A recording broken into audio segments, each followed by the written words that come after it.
आवाज तो बिल्कुल बखरा के चलने वाली है। तस्मै श्री गुरुवे नमः। संदोष समाग्निश्च संधातु मलक्रिया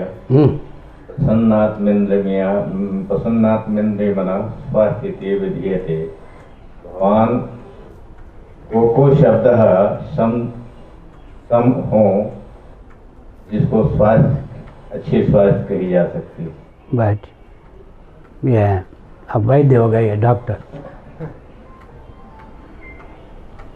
स्वस्थ व्यक्ति का लक्षण है आयुर्वेद के ग्रंथों में वात पित्त कफ तीनों में किसी एक की प्रधानता न हो, तीनों सम हो, तब व्यक्ति स्वस्थ माना जाता है।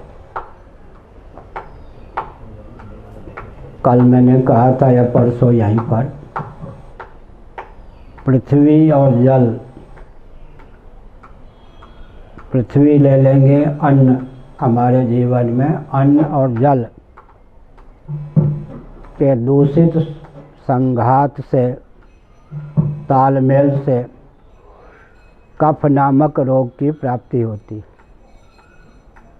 वायु विकृत हो जाए तो वात नामक रोग की प्राप्ति होती है, और अग्नि कुपित हो जाए, विकृत हो जाए तो पित्त नामक रोग की प्राप्ति होती। आकाश को लेकर स्वतः कोई रोग की प्राप्ति नहीं होती। ये जो चार भूत हैं ये सावयव माने गए हैं। कफ नामक रोग कब प्राप्त होगा? अन्न और जल जो जीवन में शरीर में है उनमें विकृति आ जाने पर विकृत अन्न और जल के योग से कफ नामक रोग की प्राप्ति होती है। तेज कुपित हो जाए, अग्नि कुपित हो जाए तो पित्त नामक रोग की प्राप्ति होती है। वायु कुपित हो जाए, विकृत हो जाए तो वात नामक रोग की प्राप्ति होती है। तीनों सम रहें तो स्वास्थ्य की सिद्धि होती है।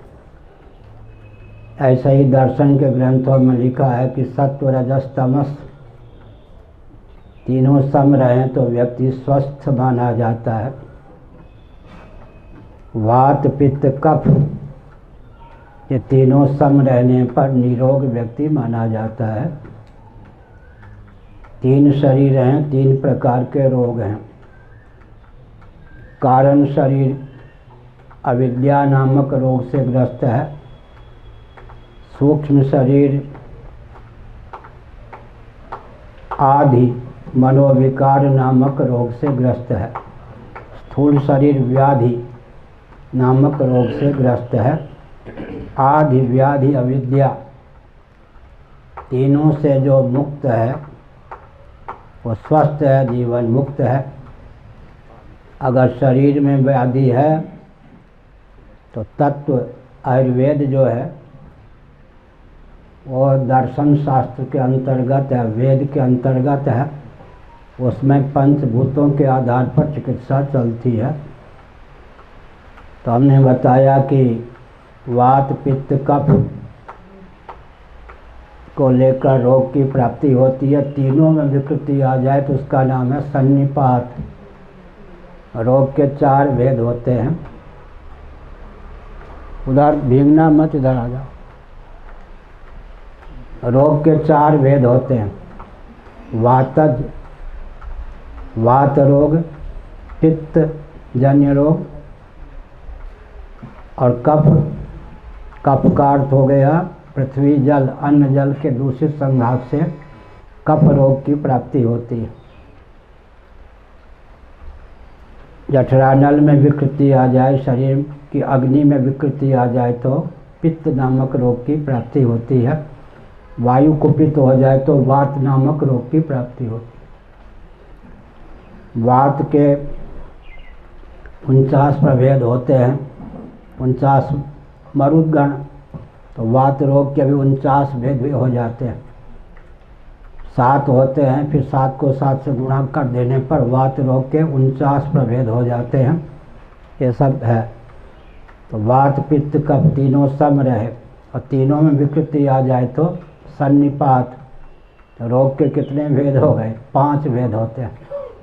ठोकर आदि लग जाने पर घायल हो गया, वो वात पित्त कफ क्या कहेंगे, वो तो फिर गिर पड़ा। आघात जन्य रोग गिर पड़े, वैसे रोग के 5 भेद हो जाते हैं। आघात जन्य रोग माने चोट लग गई, गिर पड़े, कहीं से खून निकलने लग गया। फिर वात को लेकर, पित्त को लेकर, कफ को लेकर 4 प्रकार के रोग यह हो गए। 5वां रोग है सन्निपात को लेकर। 6ठा रोग है मनोविकार को लेकर। तो रोग के कितने भेद हो गए? 6 भेद हो जाते। वात को लेकर, पित्त को लेकर, कफ को लेकर, फिर सन्निपात को लेकर।